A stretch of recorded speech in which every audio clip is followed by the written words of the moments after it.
Mikey P, Mike Probosi back in the Money Players podcast. Assiniboia Downs, and we're going to Assiniboia every week. Had the holiday on Monday, Memorial Day in the U.S. Typically we do Tuesdays, but we're going to do Wednesday Assiniboia this week, and that's May the 28th. Now, we're going to look late pick four like we usually do for Assiniboia. I brought in a guy that I know pays attention to racing all over the country and in Canada, but fantastic handicapper, Jackson Muniz. Jackson, what's up? What's going on, man? Always happy to be here, ready to talk some racing, and love my dollar pick four, so I'm ready for this one. So they upped the guarantee at Assiniboia. They were messing around with 25,000 guarantees. Well, these late pick four pools have been between 75 and 100,000 every week. They upped the guarantee to 50,000 this week. And now we're getting some distance races at Assiniboia. Those first couple weeks, horses are just getting acclimated back into the game. And we had a lot of 5 furlong races. Well, not this week. We have plenty of extra distance for a lot of these horses this week. And we have 3 6 furlong races and a 7.5 furlong race to make up the late pick four. Got some decent fields here. Pretty difficult sequence, Jackson. And you said you love the dollar minimum. Got some big pools to shoot for. I certainly have to, structure those tickets to, shorten up a little bit and try to make scores. Yeah, and with the dollar minimum, it really forces you to have opinions, right? If you don't have opinions in these big, with the dollar minimums, you probably shouldn't be playing because your ticket the costs are just too much. So really got to, hone in, find a couple strong opinions, and then go from there. But if you're right and can connect the dots, these things pay really well. So really excited to get into the sequence. Hoping to get a single home in the last race. Those first 3 races in this late pick four starts in race 4 on a Wednesday night, 9:50 Eastern. Assiniboia, they start at 8:30 Eastern. The first race, pick 4, starts kicking off at 9:50 Eastern time. And we got a 6 furlong race. It's $5,500 claimers. The tag's a little higher for these Manitoba breds. Jackson, there's probably going to be a big favorite in here, and it's the 5 Del Vecchio. This horse has 2 races already at the very young meet. Yeah, he does, and he was beaten both times. But he, on figures, he's supposed to be right there.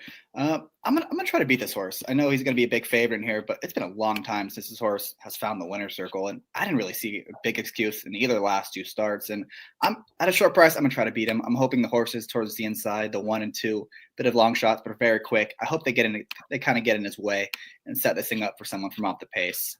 My top pick, I'm gonna go to the 4 aces high. Just looked like a total prep last time at this level. Was in for the waiver. Kind of just ran around the racetrack, but he had plenty of races last year at Fort Erie that, make him pretty competitive here, even as a win at Woodbine. So he has good form to go back to. He's run well over the dirt. And I think with that tightener under his belt, he'll be able to make some noise from off the pace.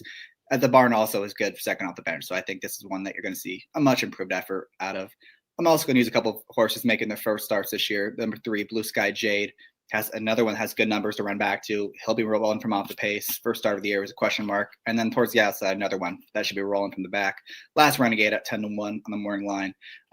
Just a horse that, again, has some decent numbers. And if he gets the right kind of setup, I think he can be closing late. So going to try to beat this 5 horse in this opening leg at a very short price. The exact same way. I do think that this horse can be beaten. I did think that he could get beat last time. 10-pound bug up. And this rider is decent from the gate, but he just hasn't really found the way to get a lot of wins so far. And he's ridden this horse okay.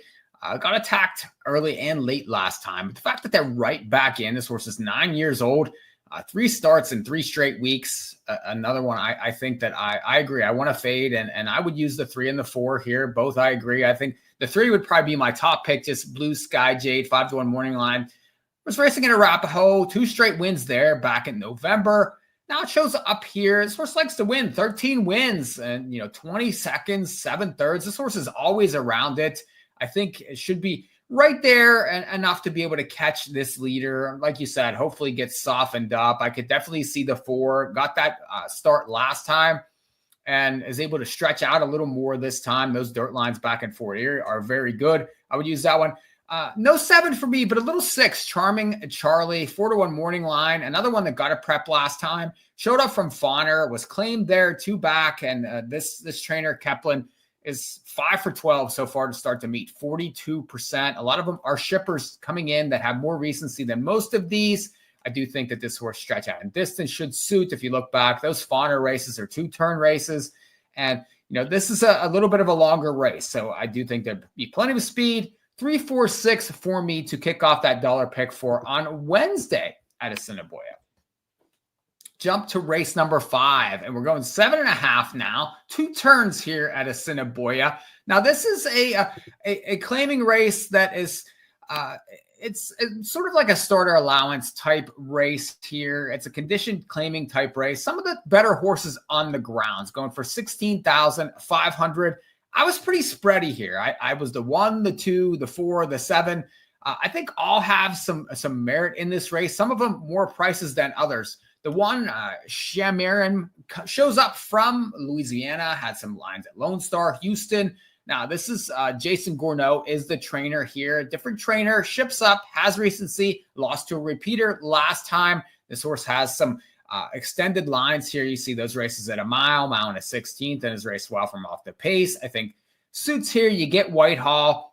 I think a horse that can be from off the pace that certainly can be rallying in the stretch here. So I like that one. The 2 Willis Chill's a pretty nice horse. 8-1 morning line. Raced very well here last year and showed up off some Golden Gate lines back in June last year. Won 2 straight right away over this racetrack. So I think that this horse plays very well here coming off the bench. Definitely would be a use for me. The 4 Labrat's pretty obvious. It has some starter races at Turf Paradise. Jared Brown, certainly a very sharp barn here.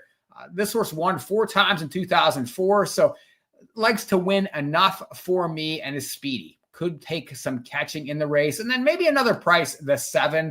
The horse's name is the Ronald.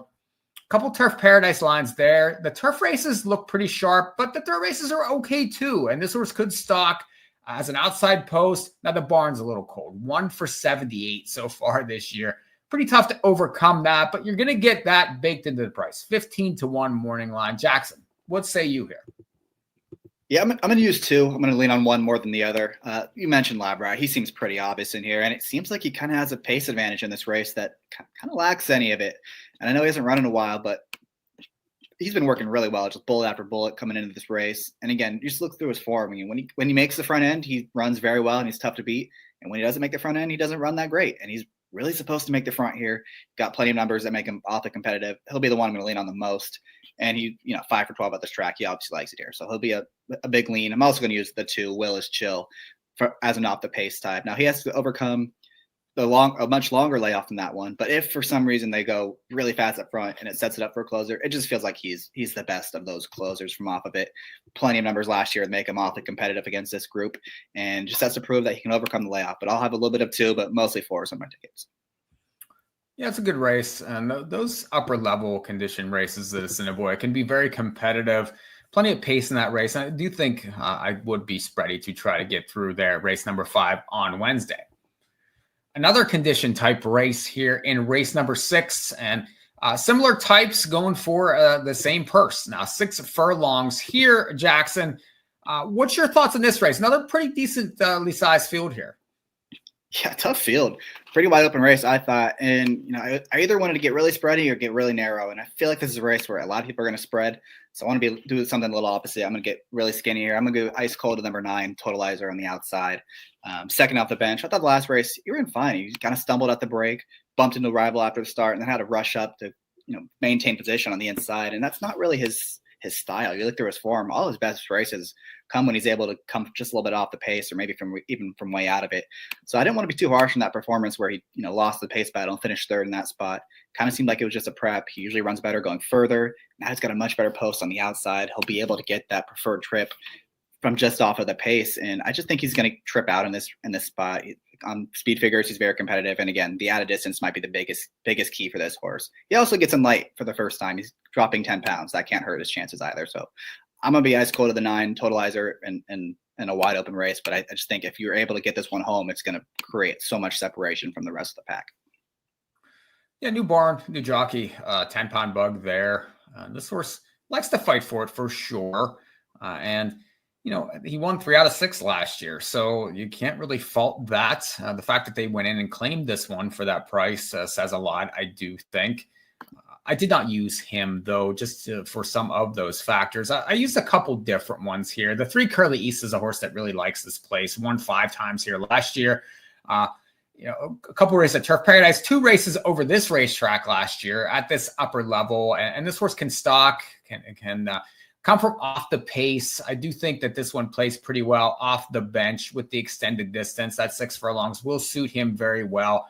I do think that one will play well from a little bit off the pace because some others are going to go here. The 4 Friesen probably goes. I would think your 9's probably going to go in this race. There's some other speed in here. So the 2 No Show No Calls, another one that likes to be up close. That's a Manitoba bred that raced very well here at this racetrack last year. So plenty of speed. I want some off the pace types. I like the 3. The 7 Pinky Ring Bling's the obvious one. Shows up from Houston.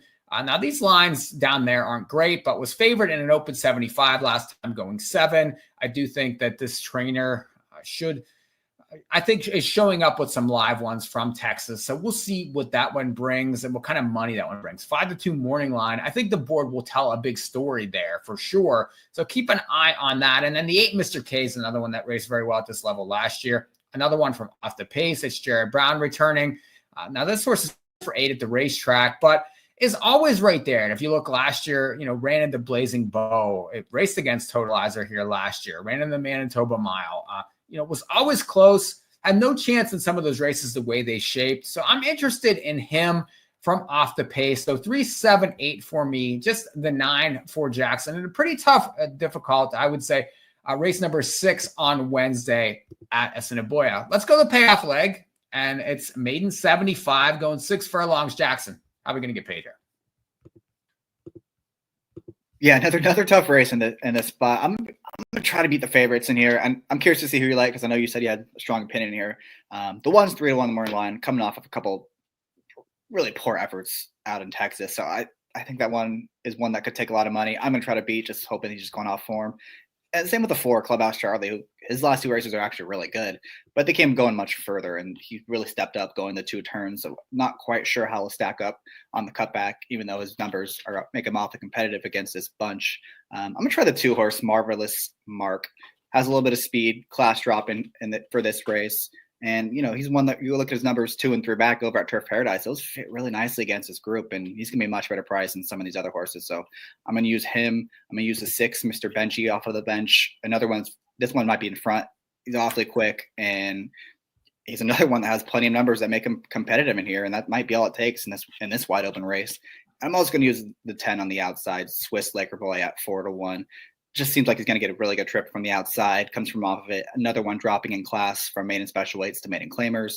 Ran okay last time, and now he's gets in light again, only carrying 109 pounds. That might make a big difference in this spot. So I'm going to use those 3, but you can talk me into a few more in here. This is a tough race. Yeah, Jackson hoping the Bug Boy has a big night on Wednesday. He's tied into him on a couple of them.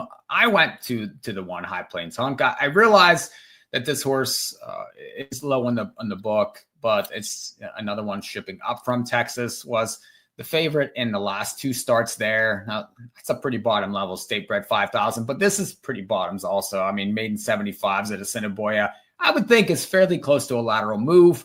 And if you look back, there are some speed. There's some lines here that I do think play well, and just a matter of, can this horse get the front from the inside post? We'll see. I would think what this trainer is going to do here as the night goes on. He has several showing up from Texas. So you'll be able to see if that barn is going live. Beyond him, like Jackson mentioned, there's just so many horses in here. The 4's 2-1 morning line, and it is from that 1 for 79 barn. So that's, a red flag for me. You got the 10-pound bug on the 10 horse. I mean, there's just angles everywhere that make it difficult to really latch on. I mean, the 9 is 7 years old. The 8 is 6 years old. So still in maiden 75s, an interesting race to finish out. I think single to 1, but certainly really difficult to trust in this late pick 4. If you can get it, it's definitely going to pay some money, Jackson. And we love Assiniboia. I love diving into these cards every week. Now we're starting to get more distances. We're starting to get more horses. They up the guarantee. Just lots of horse player friendly things to latch onto for Assiniboia. And we're going to be covering it every week. Yeah, looking forward to it. I've been waiting to find something to replace turf play on those midweek nights, and this seems like it should be it. You know, a lot of good races. This is a competitive sequence. I thought I got some bigger fields, some tough races, and you know the dollar minimum pick fours are one of my favorite bets in racing. So definitely want to get involved. Jump into Assiniboia. Check out Jackson doing his ABR show, America's Best Racing. Jackson, where can we find you on there? I saw you were back this past week, yeah? Yeah, back this past week and be back again this weekend. I think we're starting at 12 p.m. Pacific, 3 Eastern on Saturday. Not 100. It's either going to be 12 or 1. Not 100% sure yet. Going to be on ABR on the Twitter feed, YouTube, all that good stuff. So just search up America's Best Racing. We'll be on at some point on Saturday. Yeah, check out Jackson and everything that he does. I certainly employ him for a lot of different sequences and a lot of different shows, but always appreciate having you, Jackson. We definitely appreciate your opinion on everything, and we'll check out your shows on the weekends. Sounds good, Mike. Thanks for having me. This has been a production of In the Money Media. Check out Assiniboia for Wednesday. Next week, we'll probably be back for another Tuesday show.